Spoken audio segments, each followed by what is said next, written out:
Hello, good morning students. आज हम प्रतिफल के अपवादों के विषय में पढ़ेंगे।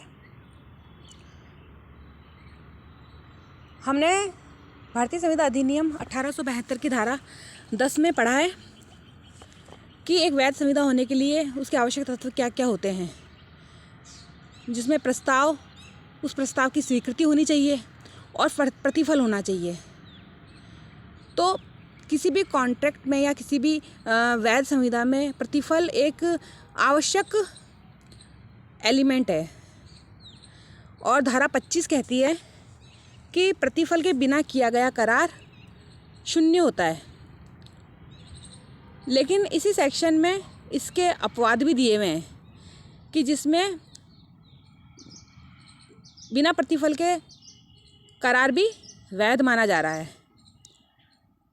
या इसको यूँ समझ सकते हैं हम कि उसमें जो 3 अपवाद दिए हुए हैं उसमें नैसंगी प्रेम, स्नेह, भूतपूर्व स्वैच्छिक सेवा और काल तिरोहित ऋण के भुगतान के लिए की गई प्रतिज्ञा, इसको भी प्रतिफल की श्रेणी में माना गया है।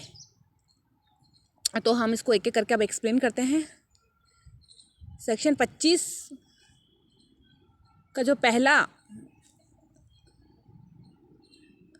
एलिमेंट है या इसको हम अपवाद कह सकते हैं।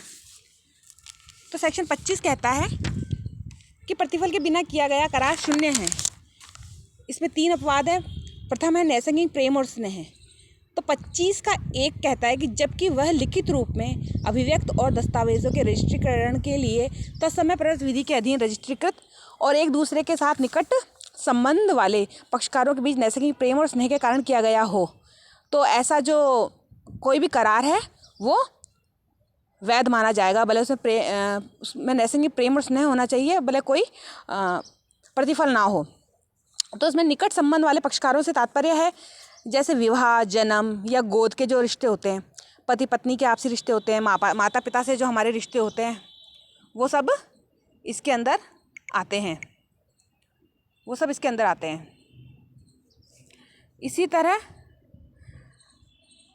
नज़दीकी प्रेम और स्नेह का मतलब है कि नज़दीकी रिश्तेदारों में कुछ प्रेम और स्नेह तो स्वाभाविक रूप से रहता ही है, किंतु कभी कभी ये जो भावना होती है ये बाहरी परिस्थितियों के कारण दब जाती है। जैसे राजलक्ष्मी देवी होता भूतनाथ मुखर्जी के मामले में था। तो ये इस मामले में कोर्ट को आपसी प्रेम और स्नेह का कोई भी साक्ष्य प्राप्त नहीं हुआ। जबकि भीवा वर्सेस शिवराम के मामले के अंदर बड़े भाई ने एक संपत्ति अपने छोटे भाई के नाम आपसी प्रेम और स्नेह के कारण कर दी थी। बाद में वो उसे रद्द करवाना चाहता था, लेकिन न्यायालय ने इसको वैध प्रतिफल माना, क्योंकि आपसी प्रेम और स्नेह की पुष्टि होती थी। साथ ही जो भी करार किया गया है वो लिखित रूप से होना चाहिए, उस दस्तावेज़ का पंजीकरण होना चाहिए, तभी ये एक वैध करार माना जाएगा। यानी कि नैसंगिक प्रेम और स्नेह को वशीभूत होकर कोई करार किया गया हो, उस करार के तहत लिखित में कोई करार किया गया हो और उसका पंजीकरण भी कराया गया हो, तो इस तरह से कोई करार अगर किया जाता है तो वो वैध करार माना जाएगा, यद्यपि उसमें प्रतिफल का अभाव है तब भी। तो ये प्रथम अपवाद है नैसंगिक प्रेम और स्नेह।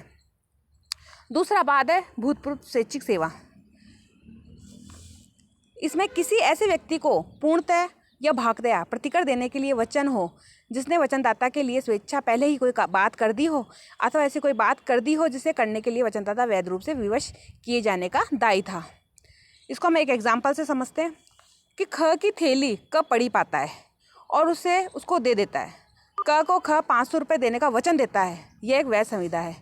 इसी प्रकार ख के शिशु पुत्र का पालन क करता है, वैसा करने के लिए क के वयों को संदाय ख करने का वचन देता है, ये एक वैध संविदा है। इसमें कार्य पहले हो चुका होता है और जो कार्य किया गया है वो स्वेच्छा से किया जाता है। कार्य प्रतिज्ञाकर्ता के लिए किया जाता है और कार्य के बदले प्रतिज्ञाकर्ता कोई मुआवजा देने की प्रतिज्ञा करता है। जैसे मान लीजिए ए रास्ते में से जा रहा था तो उसको बी का पर्स मिला, उसके अंदर उसके सारे क्रेडिट कार्ड्स और कुछ धन था। तो ए जो है वो बी को वो पर्स लौटा देता है। बी खुश हो जाता है और उससे कहता है कि मैं तुम्हें 500 रुपये इनाम दूंगा। और मान लीजिए वो 500 रुपये उसको इनाम नहीं देता है तो वो कोर्ट जा सकता है और 500 रुपये की वसूली कर सकता है। तो क ने जो ख को 5 रुपये देने का जो वचन दिया है ना, ये एक वैध संविदा की श्रेणी में आता है ना। पास्ट में जो आपने सेवा की है उसके बदले में अगर कोई कुछ देने का आपको वचन देता है तो ये भूतपूर्व स्वैच्छिक सेवा की श्रेणी में आएगा। तो उसमें जो आवश्यक तत्व है वो है कि कार्य पहले हो चुका होना चाहिए, कार्य स्वेच्छा से किया जाना चाहिए, यानी कोई दबाव से नहीं होना चाहिए कार्य, और कार्य प्रतिज्ञाकर्ता के लिए ही किया जाना चाहिए, और कार्य के बदले प्रतिज्ञाकर्ता ने कोई मुआवजा देने का वचन दिया हो या प्रतिज्ञा की हो। इसमें सिंधा अब्राहम का जो मामला है वो एक बहुत ही इम्पोर्टेंट केस है। इसके अंदर अगर भूतपूर्व स्वैच्छिक सेवा कोई की जाती है तो उसे एक वैध प्रतिफल माना गया है। तीसरा जो आवश्यक अपवाद है वो है काल तिरोहित ऋण के भुगतान के लिए की गई प्रतिज्ञा कि भाई जिस ऋण का संदाय वादों की परिसीमा विषयक विधि द्वारा वारित न होने की दशा में लेनदार करा देता है, उसके पूर्णतः या भागते संदाय के लिए उस व्यक्ति द्वारा जिसे उस वचन से भारित किया जाना है तन्मित साधारण विशेष रूप से प्राधिकृत करके अभिकर्ता द्वारा किया गया लिखित और हस्ताक्षरित वचन हो। अब काल तिरोहित ऋण का भुगतान करने का वचन परिवर्तनीय होता है। ऐसा वचन लिखित में होना चाहिए, हस्ताक्षर युक्त तो होना चाहिए। वचन चाहे आंशिक भुगतान का हो चाहे पूर्ण ऋण का हो। ऋण ऐसा होना चाहिए जो यदि काल अवरोधित ना होता तो परिवर्तनीय होता। वचन उसी व्यक्ति ने दिया हो, ऐसा ऋण देने के लिए बाध्य रहा हो। यदि कोई व्यक्ति परिसीमा विधि के अंतर्गत अवधि वर्जित ऋण को चुकाने का वचन देता है तथा वह वचन लिखित तथा हस्ताक्षरित हो तब वह संविदा का निर्माण करता है। तो अगर परिसीमा अधिनियम के यदि कोई व्यक्ति परिसीमा विधि के अंतर्गत अवधि वर्जित ऋण को चुकाने का वचन दे देता है कि भाई मैंने आपसे मान लीजिए कोई ऋण लिया था, ठीक है, उसको मान लीजिए 6 महीने के अंदर मुझे चुकाना था, लेकिन वो 6 महीने बीत गए और मैंने आपसे ये वादा करा कि मैं आपको है ना 8 महीने के अंदर वो ऋण चुका दूंगा। वादा करती हूँ मैं आपसे कि भाई मैं 8 महीने में आपको ये ऋण चुका दूंगा, और ये वचन मैं आपको लिखित रूप में देती हूँ और अपने हस्ताक्षर भी उसमें कर देती हूँ। तो ये एक वैध संविदा होगी। और इसमें यदि भी 6 महीने ही था टाइम पीरियड, लेकिन मैंने चूँकि 8 महीने के अंदर उसको देने का वचन दिया है तो एक वैध संविदा का निर्माण करता है और आप मुझसे 8 महीने के अंदर वसूल कर सकते हो। तो ये काल तिरोहित ऋण के भुगतान के लिए जो प्रतिज्ञा की जाती है वो भी एक वैध प्रतिफल माना जाता है, और अगर किसी करार के अंदर ये शामिल है तो उसे एक वैध संविदा माना जाएगा। तो ये जो 3 अपवाद हैं, ये जो भारतीय संविदा अधिनियम 1872 की धारा 25 के साथ दिए हुए हैं, तो इसमें एक डायरेक्ट क्वेश्चन पूछा जाता है कि भाई विवेचना कीजिए कि बिना प्रतिफल के किया गया करार शून्य होता है, क्या इसके कुछ अपवाद हैं, स्पष्ट कीजिए। इस तरह से क्वेश्चन LLB के एग्ज़ाम में डायरेक्ट पूछा जाता है, तो आपको ये पूरा आंसर देना होगा। इसमें कुछ अन्य अपवाद भी कई किताबों में दिए हुए हैं, जैसे दान, एजेंसी की संविदा, निर्धारित समय को बढ़ाने हेतु की गई संविदाएं, ये सब भी इसके अपवाद है। लेकिन सेक्शन 25 के अंदर जो अपवाद दिए हुए हैं वो 3 ही हैं, तो आपको ये 3 ही अपवाद इसमें लिख के आने हैं। इसके बाद एक क्वेश्चन और पूछा जाता है जो अधिकतर शॉर्ट क्वेश्चंस में से पूछा जाता है, और वो ये है कि इंग्लिश लॉ में और इंडियन लॉ में अंतर स्थापित कीजिए प्रतिफल के इस विषय में।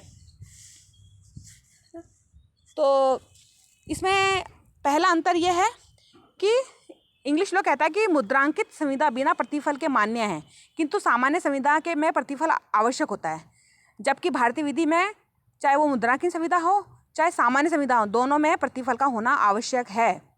दूसरा अंतर है प्रतिफल का होना अति आवश्यक होता है इंग्लिश लॉ में, जबकि भारत में धारा 25 के अंदर नैसर्गिक प्रेम और स्नेह को भी वैध प्रतिफल माना गया है। इसमें इंग्लिश लॉ में भूतकालीन प्रतिफल वैध प्रतिफल नहीं माना जाता, जबकि भारतीय विधि में इसको वैध प्रतिफल माना गया है। और चौथा जो अंतर है वो है प्रतिफल वचन ग्रहीता की ओर से आना चाहिए, इंग्लिश लॉ ये कहता है, जबकि भारतीय विधि में हमने क्या पढ़ा है कि प्रतिफल वचन ग्रहीता या कोई अन्य व्यक्ति भी दे सकता है। चेन्नई वैसे रमैया के मामले में हमने ये पढ़ा था। तो इस तरह से प्रतिफल पे एक शॉर्ट नोट और एक बड़ा क्वेश्चन एग्जाम में अधिकतर पूछा जाता है, तो आपको ये आंसर पूरा लिखना है। नेक्स्ट क्लास में हम नेक्स्ट टॉपिक को डिस्कस करेंगे। Thank you.